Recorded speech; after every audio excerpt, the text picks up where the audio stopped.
gracias a las visitas que están en medio de nosotros. Por allí había visita, por allí. Que Dios le bendiga mucho.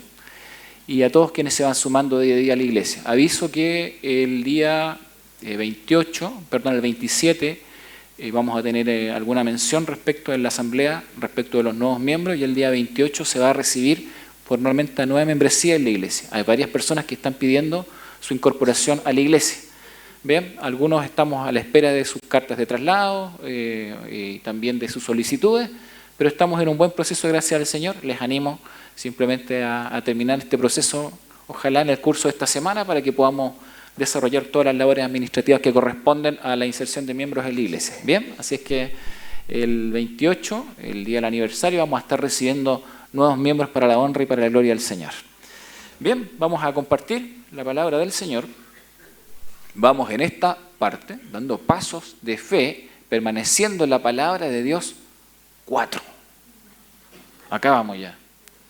Dijimos que íbamos a avanzar un poquito en esto, ¿cierto? Permanecer en la palabra del Señor es absolutamente esencial en la vida del creyente. Si no hay permanencia en la palabra del Señor, no hay vida cristiana posible. Sin permanecer en la palabra del Señor, una iglesia no puede avanzar, no puede consolidar los avances. Una iglesia no puede ser iglesia sin palabra de Dios. Es lo que nos define y nos da identidad. Bien, así es que vamos a considerar este pasaje que es muy importante ahí en 2 de Timoteo, en el capítulo 3, versículos 10 al 17. Un pasaje emblemático que nos habla de la importancia de la palabra y espero ser claro con ustedes. Antes de leer el texto en sí, recuerdan que vamos acá, ¿cierto? ¿Sí? ¿Todos recuerdan esta parte? Ahí sí. No, dice, ¿quién dijo no?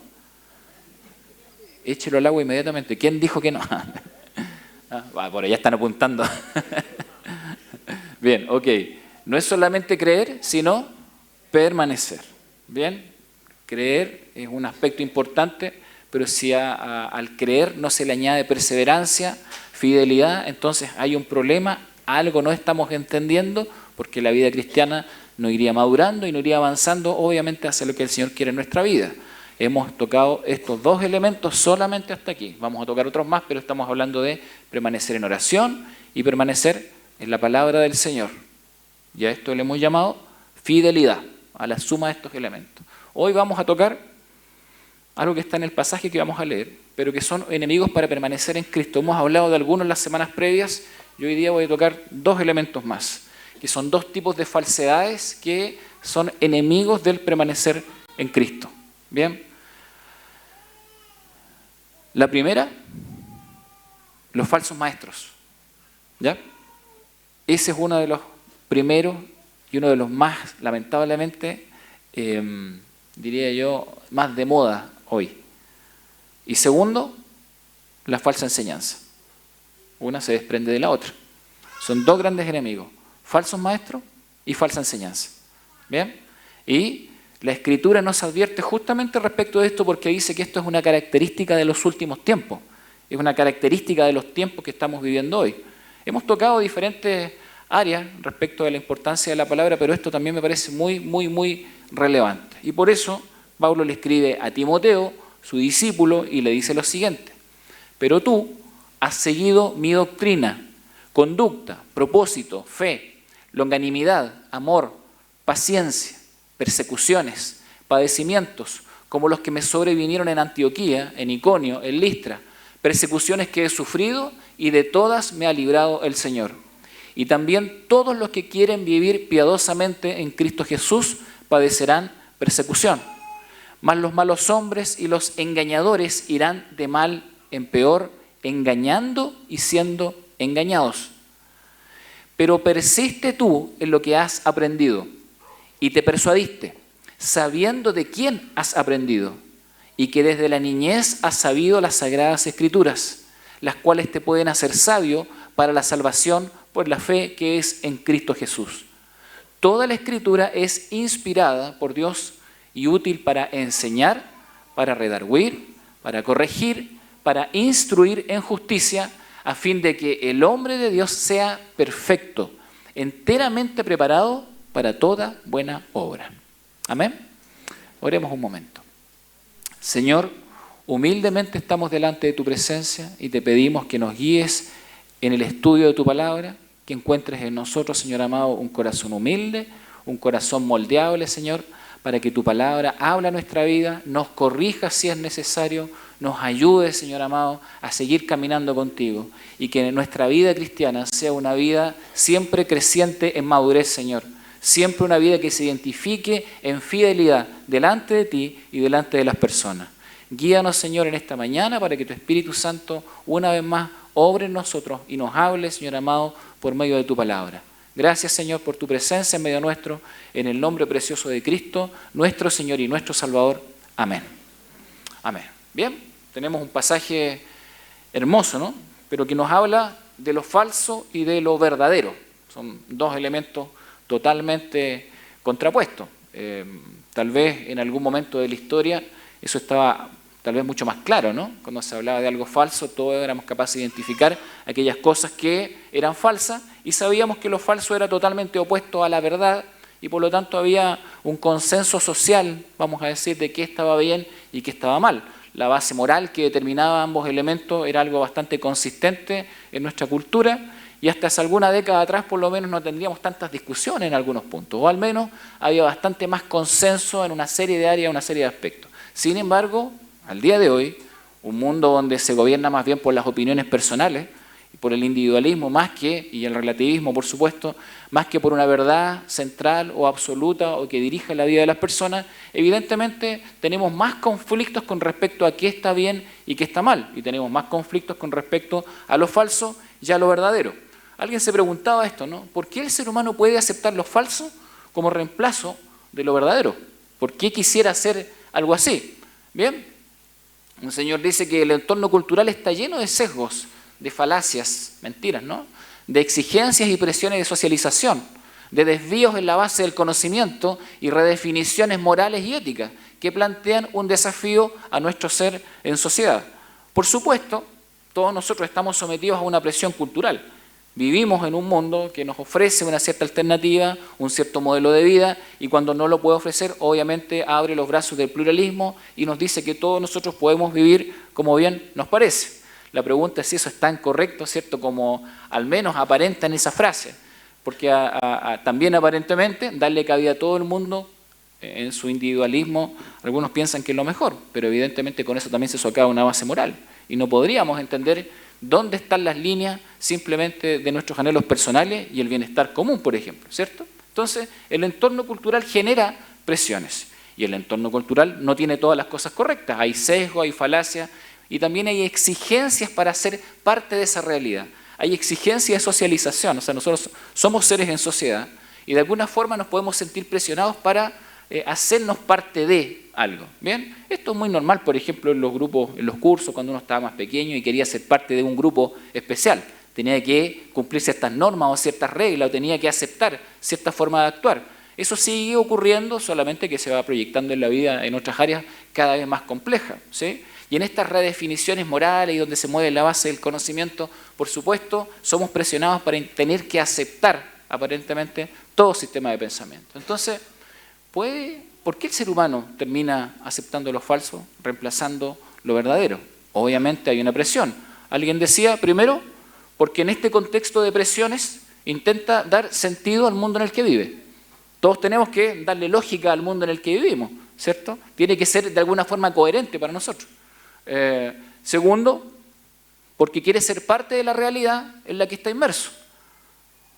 Más allá de los caminos individuales que podamos tomar, todos quieren ser parte de la sociedad, ¿sí? O ser parte de algo, sentir que son parte de algo. Y tercero, porque necesita desarrollar una zona de confort, dice un señor. ¿Ven? Todos necesitamos un espacio de confort, un espacio donde sentimos que somos aceptados y sentir que aceptamos a otros. O sea, hay un espacio de confort que se requiere, pero evidentemente esto genera presiones. ¿Es todo aceptable? ¿Todo camino es aceptable? ¿Todo sirve? ¿Todo está bien? ¿Nada está mal, como tienden a decirnos hoy? En realidad hay presiones, hay muchas presiones. Y está la presión siempre de aceptar lo falso por lo verdadero. ¿Cómo es el proceso donde el ser humano reemplaza lo verdadero por lo falso? Bien, primero alguien dice, ¿no? formula teorías y busca información que las confirme, para tratar de ordenar su sistema de pensamiento y tratar de tener una estructura con la cual vivir. Todo lo que sea ambiguo lo interpreta a favor de su teoría. ¿Se entiende eso? ¿Sí? Claro, mucha gente hace eso. Todo aquello que parece ambiguo lo interpreta a su favor. ¿Ven? Desecha lo que no encaja escondiéndolo de sí mismo. Si hay algo que no sirve, lo desecha. Pero como las cosas no se pueden desechar así como así, lo que hace básicamente es mentirse a sí mismo. Lo esconde de sí mismo y lo esconde de otros, en lo que un especialista define como la zona de ambigüedad o de penumbra cognitiva, dice. Un lugar donde se oculta, ¿bien? Aquello que me incomoda, aquello que no encaja o aquello que no me hace aceptable a los demás, donde yo no me siento cómodo, ¿bien? Construye una falsa sensación de conocimiento y de seguridad. Falsa, porque finalmente por la palabra del Señor sabemos que el Señor va a juzgar todas las cosas sí o sí. Entonces, donde digan paz y seguridad, dice la palabra, entonces vendrá destrucción repentina. Entonces, obviamente Dios tiene sus ojos puestos en estas realidades y por mucho que el ser humano construya un camino o un espacio de seguridad personal tomando estos elementos como sus bases, es evidente que está construyendo una falsa seguridad. Genera distanciamiento crítico y molestia con quien se le oponga o le demuestre que está equivocado. Eso es si alguien se te acerca y te dice, me parece que no estás viviendo correctamente o que tus decisiones no son buenas, o que el sistema que te armaste para vivir o sentir confort de alguna manera no es correcto, generalmente termina en un distanciamiento crítico o incluso puede llegar a una molestia. ¿Le ha pasado a alguien molestarse porque alguien le está diciendo una verdad evidente? ¿Puede pasar eso? Sí. Claro que puede pasar. Y a todos nos incomoda que alguien nos deje en evidencia o que alguien nos diga, eso está mal. Y el tema con la palabra del Señor es esa. ¿Bien? Había un predicador antiguo que decía que finalmente ese es el gran conflicto que las personas tienen con la palabra del Señor. El conflicto no es que piensen que la palabra necesariamente esté equivocada, sino que les incomoda que los deje en evidencia. ¿Ven? Y ese es el problema con la palabra del Señor. Porque te impide generar un espacio de confort, un espacio con el cual puedas vivir. Por tanto, tiende a negar o evitar que la evidencia que lo conflictúa en la realidad que ha construido está allí presente. La tiende a negar. Finalmente hay una negación. ¿Ven? Así es que ahí hay un proceso. Volvemos a los enemigos para permanecer en Cristo. Esa realidad, esto de construir a veces un sistema de pensamiento que me sirva a mí, en el cual yo me sienta cómodo, pero realmente no represente una base correcta, está muy presente. Y ha estado presente siempre a través de la historia. Y el apóstol Pablo, de hecho, cuando dialoga con Timoteo y le escribe el pasaje que nosotros vimos en esta carta, ¿cierto? Ahí en 2 de Timoteo, le describe justamente esa realidad.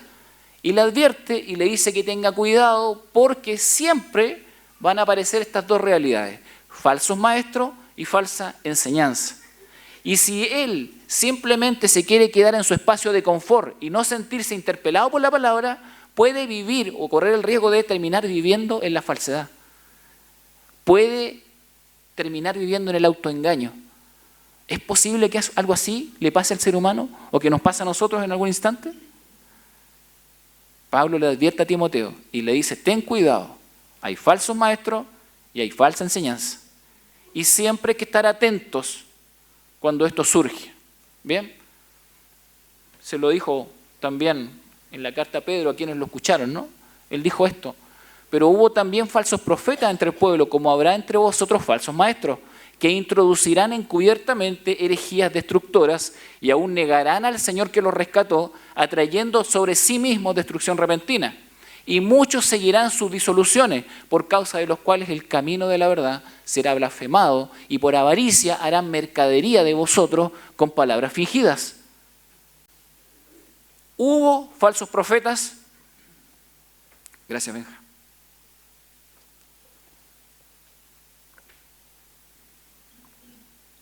Hubo falsos profetas y habrá falsos maestros. ¿Ven? Lo da por hecho. Siempre va a estar la falsedad intentando reemplazar lo verdadero. ¿Cómo entonces como hijos de Dios podemos manejarnos en esta realidad? ¿Cómo podemos vivir? Pedro lo advierte. Hubo falsos profetas. En el Antiguo Testamento habían dos tipos de falsos profetas. Nos sirve como referencia para entender el concepto de la falsedad. Primero había profetas de divinidades extranjeras. Ustedes lo han leído seguramente en el Antiguo Testamento, ¿cierto? Los profetas de Baal. ¿Se acuerdan de eso? ¿Sí? ¿Sí? De tanto, de Quemos, de Moloc, todos los que son mencionados en la Biblia. ¿Sí? Pero en realidad esos eran fácilmente identificables. Si bien es cierto, representaban un problema y eran una influencia bastante grave, en realidad eran identificables. La gente sabía que estaban mal. Entonces, ¿provocaron problemas? Claro que los provocaron. Pero había un segundo grupo de falsos profetas, los que decían hablar en nombre de Dios. Y a través de la historia, estos sí que provocaron problemas, porque eran mucho más solapados y estaban insertos dentro del pueblo. Ellos tenían el acceso a las personas, estaban obviamente y participaban de la liturgia, de las reuniones. Ellos enseñaban y decían que enseñaban en nombre de Dios y eran reconocidos muchas veces como profetas de Dios, pero enseñaban una doctrina que no le pertenecía al Señor. Estos provocaron mucho más daño, porque cuando la verdad y la mentira se mezclan y cuando la mentira entonces tiene un poquito de verdad, parece mucho más disfrazada y mucho más digerible. Entonces, ambos provocaron mucho problema, pero el segundo grupo mucho más todavía. Y por eso Pablo le advierte a Timoteo y le dice, pero tú has seguido mi doctrina. ¿Ven?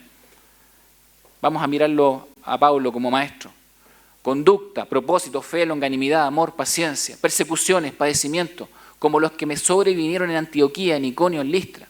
Persecuciones que he sufrido y de todas me ha librado el Señor. Él es un maestro, ¿cierto? Es maestro de la palabra. ¿Cómo podemos identificar la diferencia entre el falso y el verdadero? Y si también todos los que quieren vivir piadosamente en Cristo Jesús padecerán persecución.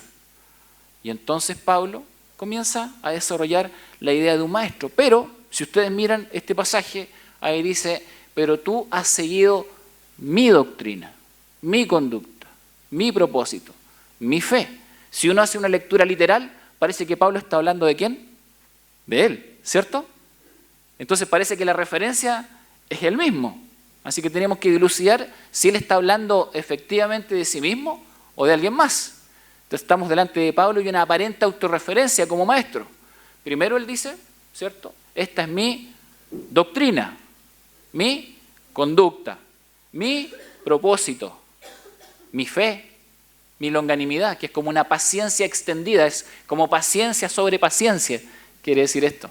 Mi amor, mi paciencia, mis persecuciones y mis padecimientos. 9 elementos que le menciona Pablo a Timoteo y le dice, esto está en mí y esto también está en ti. El maestro y el alumno. 9 elementos que parecen una autorreferencia, pero ¿a quién se está refiriendo finalmente el apóstol Pablo? ¿Se refiere simplemente a sí mismo? Cuando uno sabe quién es él, la palabra del Señor nos dice, el otro día lo estuvimos mirando con algunos hermanos, él dice así, cuando habla de sí mismo, para que no nos confundamos con esa lectura. Escribió Pablo lo siguiente, confiamos en lo que Cristo Jesús hizo por nosotros, no depositamos ninguna confianza en esfuerzos humanos. Aunque si alguien pudiera confiar en sus propios esfuerzos, ese sería yo. De hecho, si otros tienen razones para confiar en sus propios esfuerzos, yo las tengo aún más. ¿Ven? Así que hay que estar atentos, porque la otra aparente autorreferencia tiene que estar sujeta a lo que Pablo dice respecto de lo que Jesús ha hecho en su vida. Y él dice allí, confiamos en lo que Cristo Jesús hizo por nosotros. No depositamos ninguna confianza en esfuerzos humanos.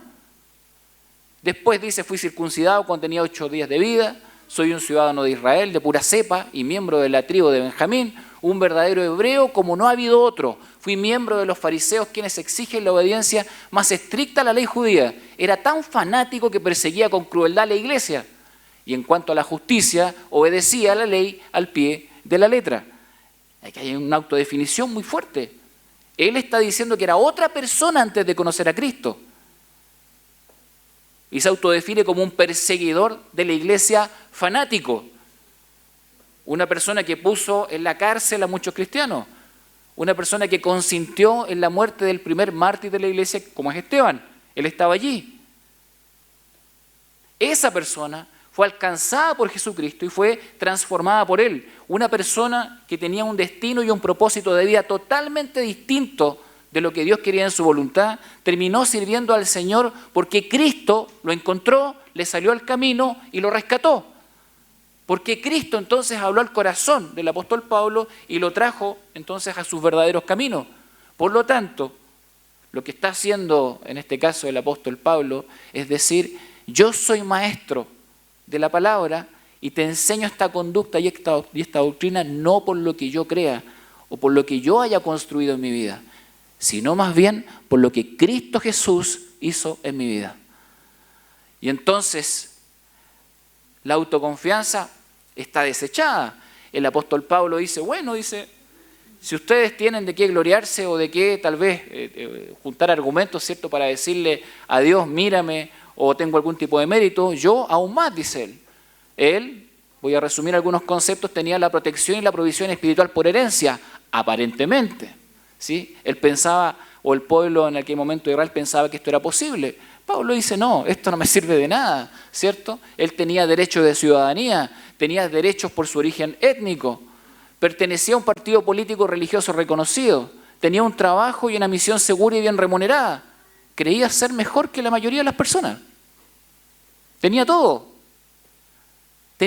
aparentemente tenía todo. Y si él estuviese fundando su enseñanza a Timoteo en quién él es, entonces estaríamos delante de un falso maestro.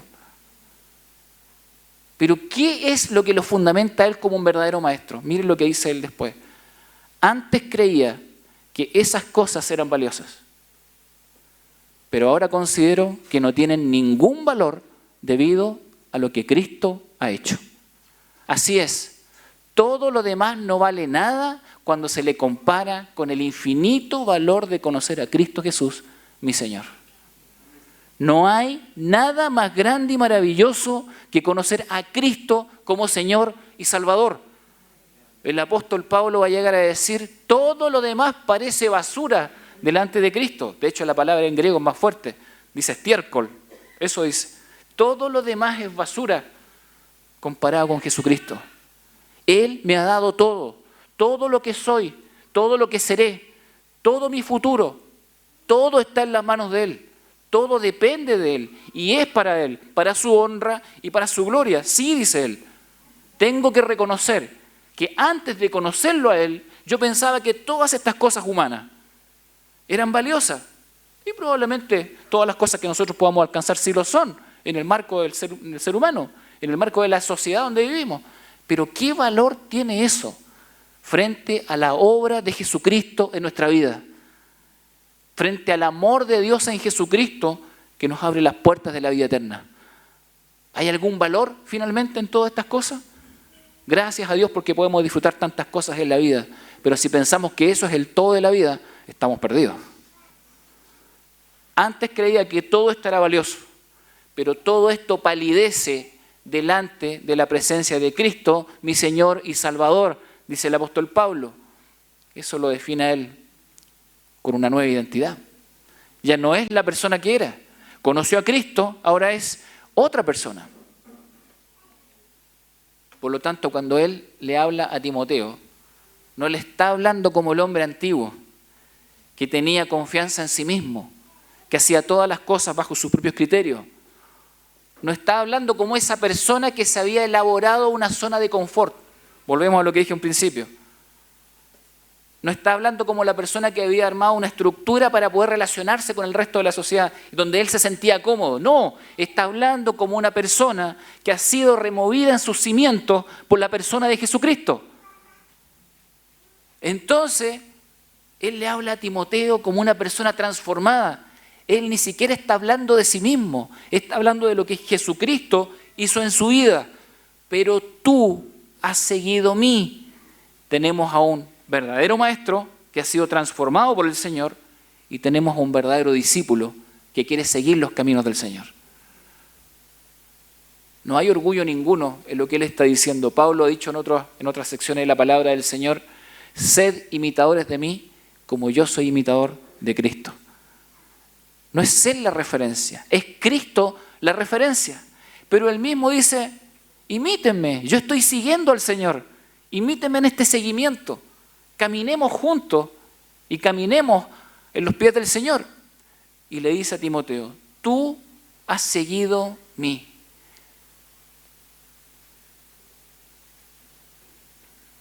Has seguido mi enseñanza, mi conducta, mi doctrina. Has seguido la palabra del Señor. Pablo está enseñando a la persona de Jesucristo y está enseñando su palabra. Y después, para reafirmar esto y reafirmar el camino del verdadero seguidor del Señor y del verdadero maestro del Señor, entonces le dice, aquí está la base en la que sustentamos quienes somos, tanto el enseñar como el aprender. Toda la Escritura es inspirada por Dios y útil para enseñar, para redarguir, para corregir, para instruir en justicia, a fin de que el hombre de Dios sea perfecto, enteramente preparado para toda buena obra. Así es que él está diciendo, no se trata de mí, porque lo que yo soy ahora es lo que Cristo ha hecho en mí. Te estoy hablando de Jesucristo, te estoy hablando de Él. Pero además te estoy hablando de la palabra del Señor, que sustenta, ¿cierto?, a la persona de Jesucristo. Entonces, toda la Escritura es inspirada, le va a decir. Toda la Escritura. Toda. Eso significa, en el concepto griego en el que se escribió el Nuevo Testamento, significa en cada una de sus partes y también en su conjunto. Así es que nosotros, y ese es un primer elemento muy importante del verdadero maestro, en oposición al falso maestro. Un verdadero maestro nos saca las cosas de contexto, nos saca pedacitos de la palabra y la acomoda a ciertas realidades. Basa su enseñanza y aprendizaje en toda la palabra del Señor, porque toda la palabra del Señor es inspirada y toda la palabra del Señor es útil en cada una de sus partes y en su totalidad. Es inspirada y es útil, y cuando dice que es útil quiere decir que tiene una utilidad práctica, que sirve para la vida, que nos ayuda a conducirnos, que nos permite comprender la realidad, que sustenta las bases del conocimiento, que nos ayuda a relacionarnos correctamente con Dios, pero también nos ayuda a ser correctamente quienes debemos ser en medio de este mundo. Toda la Escritura es inspirada por Dios y toda la Escritura es útil para ser quienes tenemos que ser en el Señor. Les mostraba este desafío las semanas previas. Ser llenos del Espíritu es más que simplemente una expresión emocional.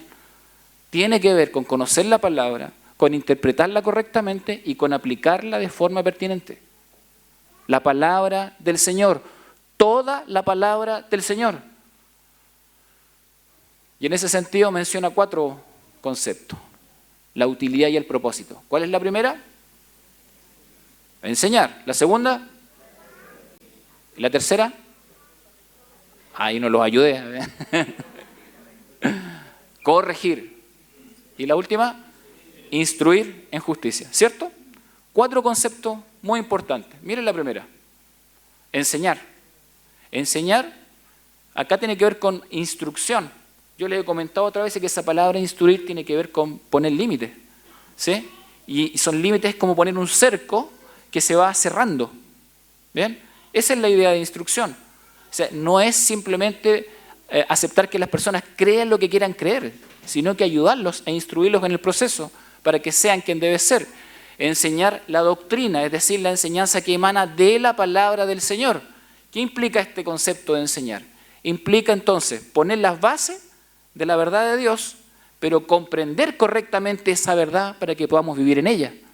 Así es que la palabra de Dios es útil para que podamos comprender toda verdad y la palabra de Dios es útil para que podamos vivir correctamente en esa verdad. Redarguir, esta palabra es más difícil, un poco antigua, ¿no? Bueno, significa poner al descubierto, dejar en evidencia. ¿A quién le gusta esta parte? Es más complicado esto, ¿cierto? Poner al descubierto, quedar en evidencia. No estamos hablando de quedar en evidencia delante de todas las personas, estamos hablando de que Dios nos deje en evidencia delante de Él, en primera instancia. Pone al descubierto lo que está mal. Eso también permite entonces conocer y comprender las certezas. Porque cuando están las cosas descubiertas, entonces lo que está mal queda en evidencia y lo que está bien también. Se permite entonces construir certeza y permite, como consecuencia, edificar sobre esas certezas. Si yo no tengo al descubierto la verdad y no tengo al descubierto el error, entonces difícilmente podría construir sobre certezas. La palabra del Señor es útil para redarguir, ¿ven? Para poner al descubierto y permitirnos construir sobre certeza. Es útil para corregir. ¿Esta sí? ¿Gusta más o no? Hay poco amén hoy día en la mañana. Esto significa rectificación completa. Esto fue una vez que me dijeron cuando se me echó a perder el auto. No, esto es que...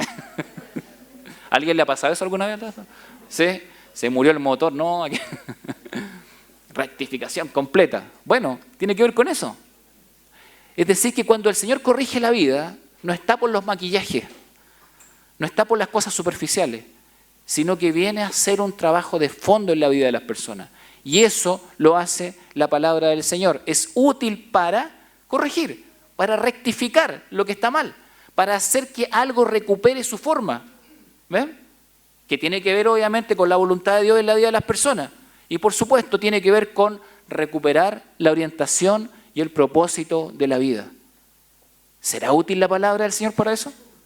Útil para rectificar, útil para hacer que algo recupere su forma, útil para recuperar la orientación y el propósito. Eso quiere decir. Y la última, instruir. ¿Implica educación, entrenamiento? Claro que sí. Esto implica persistencia, perseverancia, es corrección disciplinaria. Es los ojos puestos sobre la vida de alguien.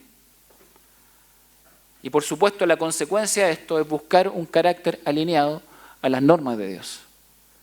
Instruir en justicia. La palabra en griego es dikaiosune, que significa alguien justificado, alguien instruido en la justificación, alguien instruido en lo que Dios ha hecho en su vida, alguien instruido para que tenga el carácter de Cristo. ¿Anhelamos tener el carácter de Cristo en nuestra vida? ¿Anhelamos ser como Él? Es imposible entonces prescindir de la palabra del Señor. Y entonces, esta es otra versión, miren. Toda la Escritura es inspirada por Dios y es útil para enseñarnos lo que es verdad y para hacernos ver lo que está mal en nuestra vida. Nos corrige cuando estamos equivocados y nos enseña a hacer lo correcto. Dios la usa para preparar y capacitar a su pueblo para que haga toda buena obra.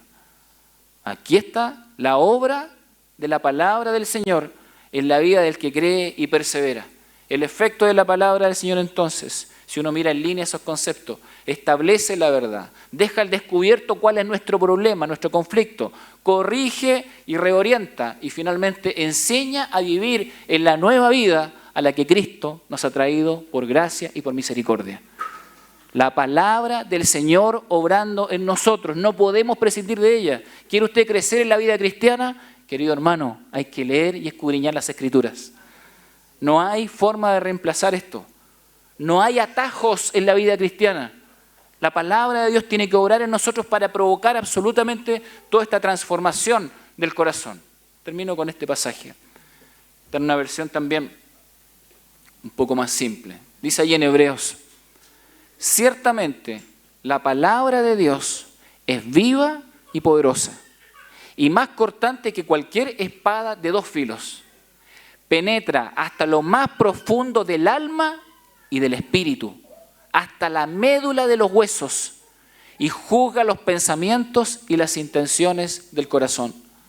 Ninguna cosa creada escapa a la vista de Dios.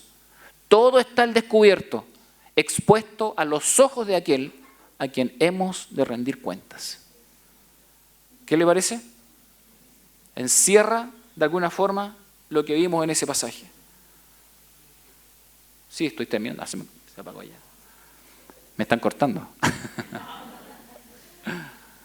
Rodrigo, eso no se hace, ¿eh? Nuestra vida está expuesta ante los ojos de aquel a quien tenemos que rendir cuenta. ¿Ven? La palabra de Dios obrando en nosotros. Esto puede ser incómodo. Vuelvo a lo que dije en un principio. Nos puede sacar de la zona de confort. Ahora, ¿no les parece que es necesario que eso pase? ¿Qué cambio posible puede haber si nos quedamos en la zona de confort que nos hemos construido? No hay cambio posible. Si yo desecho simplemente aquellas cosas que me incomodan, el consejo y la corrección de la palabra del Señor, no tengo absolutamente ninguna posibilidad entonces de que mi vida crezca, mejore y camine para ser como Cristo. Sin embargo, la bendita palabra del Señor está en nuestra vida y está allí para orientarnos. Podemos esperar. Bueno, un buen resumen, ¿no? Pueden sacar fotos rapidito aquí. Falta, es la última. Oye, qué buen resumen esto. Eran bastantes, ¿eh? Sí. Ahí está. Si alguien la quiere, la pide nomás después, ¿ya? Falta un poquito más todavía, la última. Gracias. Ahí está. Uy, nos pasamos. Ahí sí. Gracias. Bien. Termino con esta frase. Dice allí, la palabra del Señor penetra hasta lo más profundo del alma y del espíritu, hasta la médula de los huesos, y juzga los pensamientos y las intenciones del corazón. No tiene que ver solamente con lo que hacemos, sino con nuestras motivaciones. ¿Ven? A veces nos hemos construido una zona de confort tan amplia y tan tranquila, donde aparentemente está todo bien. Pero ¿saben? Mucho de esa zona de confort tiene grandes falsedades. Simplemente hemos construido un espacio donde nos sentimos aparentemente seguros. Pero la vida no tiene que ver con lo que nosotros decimos solamente, sino con lo que Dios dice. Y Dios quiere no simplemente juzgarnos, Dios nos ama y quiere lo mejor para nosotros. Y en ese sentido entonces Él se acerca porque con su palabra bendita corrige nuestra vida para que podamos entonces finalmente encontrar la verdadera respuesta. Esta no es la zona de confort que nos hemos autoconstruido, sino que es el espacio donde el Señor nos quiere por gracia y por misericordia. Ninguna cosa creada escapa a la vista de Dios. Todo está al descubierto, expuesto a los ojos de aquel a quien hemos de rendir cuentas. Que el Señor nos ayude y nos guíe y que su palabra bendita abunde, ¿cierto?, en nuestra vida en todo tiempo. Que su gracia nos sostenga y que la palabra del Señor siempre esté en nuestro corazón. Amén. Oremos y demos gracias al Señor.